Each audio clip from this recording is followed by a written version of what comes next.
नमस्कार साथियों, स्वागत है आप सभी का मेरे YouTube channel grade up technical knowledge पर। और मैं रवि कुमार आपका स्वागत करता हूं अपने चैनल पर। साथियों, आज एक बहुत ही महत्वपूर्ण विषय पर चर्चा करने वाले हैं जो रिलेटेड है आपका समान नागरिक संहिता, यूनिफॉर्म सिविल कोड। साथियों, जानेंगे क्या है समान नागरिक संहिता और किस प्रकार हमारे देश के लिए ज़रूरी है ये समान नागरिक संहिता, यूनिफॉर्म सिविल कोड। और इतने बड़े देश में, जो कि हमारे देश में विभिन्न धर्मों के लोग निवास करते हैं और विभिन्न समुदायों के लोग रहते हैं, क्या यूनिफॉर्म सिविल कोड पूरे देश में सही ढंग से लागू हो पाएगा या नहीं हो पाएगा, क्या चुनौतियां आएंगी, इन सभी तथ्यों के बारे में विस्तार पूर्वक चर्चा करने वाले हैं। और जो भी हमारे परीक्षा के दृष्टिकोण से महत्वपूर्ण तथ्य हैं, इन तथ्यों पर प्रकाश डालेंगे। साथ ही जानेंगे क्या हमारे भारत के संविधान में इसके लिए प्रावधान किए गए हैं। इन सभी बिंदुओं पर चर्चा करने वाले हैं। तो साथियों, सबसे पहले जानते हैं कि समान नागरिकता संहिता होता क्या है। समान नागरिक संहिता एक समान नागरिक संहिता का अर्थ है कि समाज के सभी वर्गों को उनके धर्म के बावजूद समान व्यवहार किया जाएगा। क्योंकि हमारा देश है एक धर्मनिरपेक्ष देश है, जहाँ पर विभिन्न प्रकार के लोग रहते हैं, फिर चाहे वो हिंदू, मुस्लिम, पारसी, जैन, ईसाई, विभिन्न समुदाय के लोग रहते हैं। यहाँ पर इम्प्लीमेंट करना, इतने बड़े कानून को लागू करना एक चुनौती का विषय बन जाता है। तो साथियों, एक समान नागरिक संहिता का अर्थ है कि समाज के सभी वर्गों को उनके धर्म के बावजूद समान व्यवहार किया जाएगा, जो कि राष्ट्रीय नागरिक संहिता के अनुसार समान रूप से लागू होगा। वे विवाह, तलाक और रख रखाव के विरासत, गोद लेने और संपत्ति उत्तराधिकार जैसे क्षेत्रों को कवर करते हैं। यह इस आधार पर आधारित है कि आधुनिक सभ्यता में धर्म और कानून के बीच कोई संबंध नहीं है। तो ये है समान नागरिक संहिता। और क्योंकि सभी धर्मों के, कोई सा भी धर्म हो, फिर चाहे आपका हिंदू, मुस्लिम, सिख, ईसाई हो, उन सभी धर्मों के लिए समान व्यवहार किया जाएगा कानून का, तो ये समान नागरिकता संहिता होता है।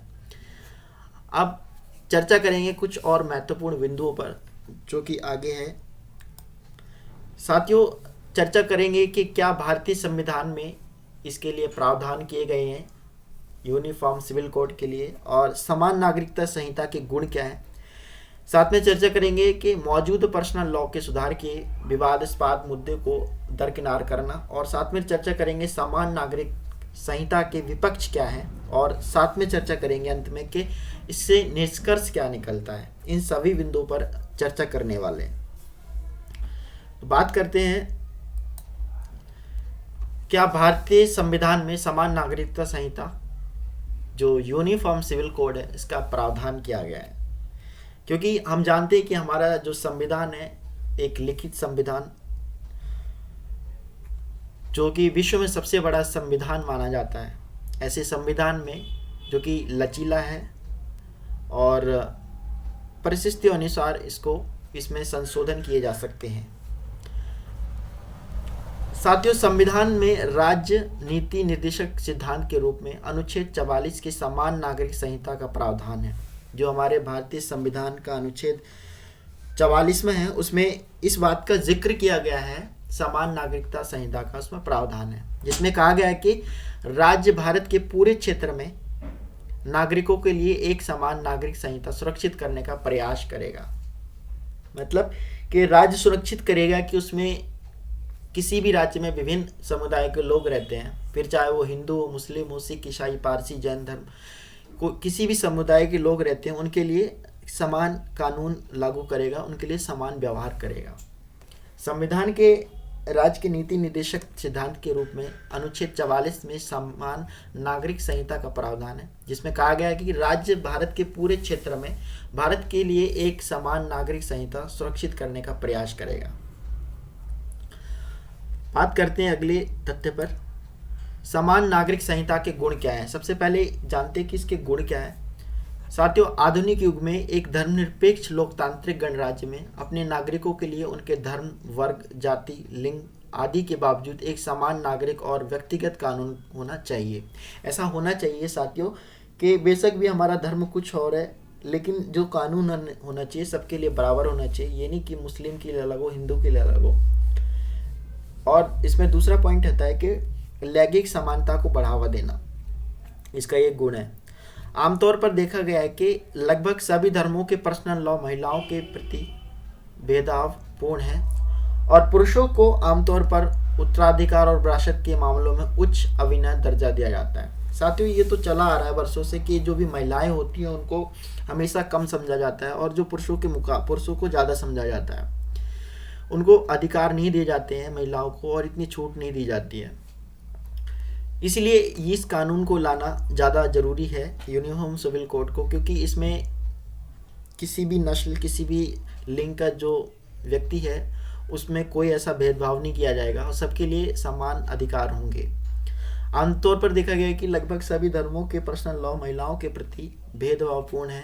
पुरुषों को आमतौर पर उत्तराधिकार और विरासत के मामलों में उच्च अभिमान्य दर्जा दिया जाता है। समान नागरिक संहिता पुरुषों और महिलाओं को दोनों को बराबरी पर लाएगी, है ना। इससे ये होगा कि दोनों को एक से प्लेटफॉर्म में हम ला सकते हैं। तीसरा पॉइंट है इसका महत्वपूर्ण कि युवा आबादी की आकांक्षाओं को समायोजित करने के लिए इसको लागू करना जरूरी है, क्योंकि हम जानते हैं कि एक समकालीन भारत भी पूरी तरह से नया समाज है जिसकी 55% आबादी 25 वर्ष से कम की आयु की है। उनकी सामाजिक प्रवृत्तियों और आकांक्षाओं को समान मानवता और आधुनिकता के सार्वभौमिक और वैश्विक सिद्धांतों द्वारा आकार दिया जाता है। किसी भी धर्म के आधार पर पहचान को खत्म करने के उनके दृष्टिकोण पर गंभीरता से विचार किया जाना चाहिए ताकि राष्ट्र निर्माण की दिशा में उनकी पूरी क्षमता का उपयोग किया जाए, है ना। आमतौर पर ये होता है कि कई बार क्या होता है कि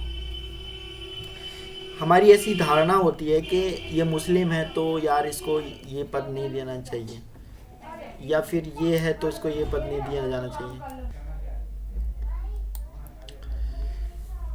इसमें ये होगा कि साथियों के जो भी राष्ट्र के निर्माण पर जो भी या लड़का होगा या लड़की होगी उनकी समान जो योगदान होगा इस कानून को लागू करने से, यूनिफॉर्म सिविल कोड को लागू करने से, और हमारे आने वाले जो देश के लिए एक मजबूती, एक बहुत तगड़ा फाउंडेशन तैयार होगा इससे।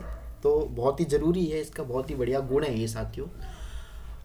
अब चर्चा करते हैं कि समान नागरिक संहिता के गुण क्या हैं। हमने चर्चा की और उसमें एक गुण ये है कि राष्ट्रीय एकीकरण का समर्थन करने के लिए सबसे बड़ी बात है कि सभी भारतीय नागरिक कानून की अदालत के समक्ष पहले ही समान है, क्योंकि आपराधिक कानून और अन्य नागरिक कानून सभी के लिए समान है ना। ये तो पहले से चला आ रहा है। समान नागरिक संहिता के साथ साथ सभी नागरिक व्यक्तिगत कानूनों के साथ सेट को साझा करेंगे। साथियों, ये तो एक है कि किसी भी समुदाय का लोग हो उसके लिए समान नागरिक कानून है और इसमें इम्प्लीमेंट किया जाना चाहिए और इससे क्या होगा, राष्ट्रीय एकीकरण में सुधार किया जाएगा, क्योंकि सभी नागरिक व्यक्तिगत कानून के समान सेट को साझा करेंगे कि विशेष समुदाय द्वारा उनके विशेष धार्मिक व्यक्तिगत कानूनों के आधार पर भेदभाव या रियासतों के विशेष विषयाधिकारों को मुद्दों को राजनीतिकरण की कोई गुंजाइश नहीं होगी। इससे ये बहुत बड़ा फायदा होगा। चर्चा करते हैं आगे के विषय पर। मौजूदा पर्सनल लॉ में सुधार के लिए क्या दरनिकार करना है, क्या जरूरत है। साथियों, मौजूदा व्यक्तिगत कानून मुख्य रूप से सभी धर्मों के समान उच्च वर्ग पितृसत्तात्मक धारणाओं पर आधारित है और यूनिफॉर्म सिविल कोड की मांग आमतौर पर पीड़ित महिलाओं द्वारा मौजूद व्यक्तिगत कानूनों के विकल्प के रूप में की जाती है, क्योंकि पितृसत्तात्मक रूढ़िवादियों लोग सभी मानते हैं कि व्यक्तिगत कानून में सुधार की उनकी पवित्रता को नष्ट किया कर देंगे और इसका कोई जमकर विरोध करेंगे। साथियों, माना यह जाता है कि आमतौर पर कि महिलाओं को ये माना जाता है कि यार उन पर घूंघट करवाया जाता है, ये कि एक मान लिया कि ये प्रथा है, इसको नष्ट करना ज़रूरी होता है, क्योंकि ऐसे में ना तो कोई महिला विकास कर सकती है और ना ही आगे बढ़ सकती है। तो ये इम्प्लीमेंट लाना ज़रूरी है। एक रूढ़िवादी जो समाज की प्रथाएं हैं उनको समाप्त करना ज़रूरी है इस चीज़ को। आगे चर्चा करते हैं इसके समान नागरिक संहिता के विपक्ष क्या है। अब इसके विपक्ष हमने साथियों चर्चा की, इसके गुण और इसके अब विपक्ष के बारे में चर्चा करते हैं। भारत में विविधता के कारण व्यवहारिक कठिनाइयाँ। धर्मों, संप्रदायों, जातियों और राज्यों के आदिश में जबरदस्त सांस्कृतिक विविधता के धारण विवाह जैसे व्यक्तिगत मुद्दों के लिए एक समान और समान नियमों के साथ आना व्यावहारिक रूप से कठिन है। धार्मिक स्वतंत्रता पर अतिक्रमण के रूप में यूजीसी की धारणा सही है। कई समुदाय में, विशेष में अल्पसंख्यक समुदाय, समान नागरिक संहिता को धार्मिक स्वतंत्रता के अपने अधिकारों पर अतिक्रमण के रूप में देखते हैं। उन्हें डर है कि एक समान संहिता उनकी परंपराओं की अपेक्षा करेगी और ऐसे नियम लागू करेगी जो कि मुख्य रूप से बहुसंख्यक धार्मिक समुदायों द्वारा निर्देशित और प्रभावित होंगे। व्यक्तिगत मामलों में राज्य का हस्तक्षेप। साथियों, ये बहुत ज़रूरी है कि एक सोच है कि लोगों की सोच है कि अगर ऐसा होगा तो हमारे धर्म है उन पर ठेस पहुंचेगी और इससे क्या होगा, हम हमारे जो रीति रिवाज है उनको ढंग से नहीं मना पाएंगे। तो ये भी बहुत ही महत्वपूर्ण है। इसके विपक्ष हैं।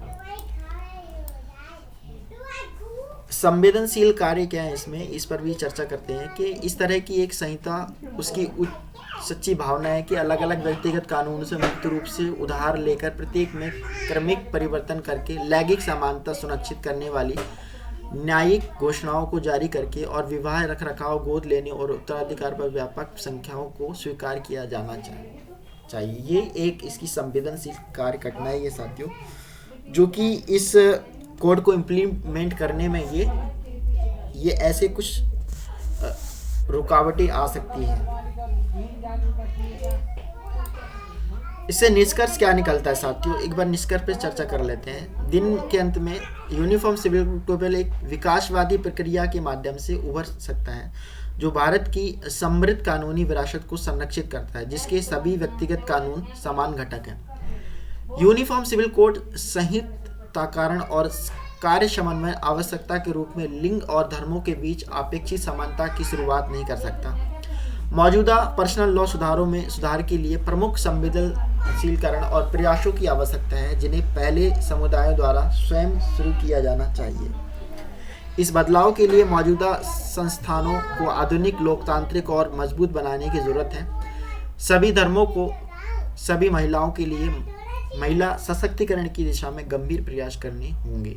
ये इसका ये निष्कर्ष है और ये है यूनिफॉर्म सिविल कोड। छोटे से वर्डों के माध्यम से समझाने की कोशिश की गई है साथियों। और अंत में अगर ये टॉपिक आपको अच्छा लगा तो चैनल को सब्सक्राइब, लाइक, कमेंट जरूर करें। मिलते हैं नेक्स्ट टॉपिक में साथियों। तब तक के लिए नमस्कार साथियों।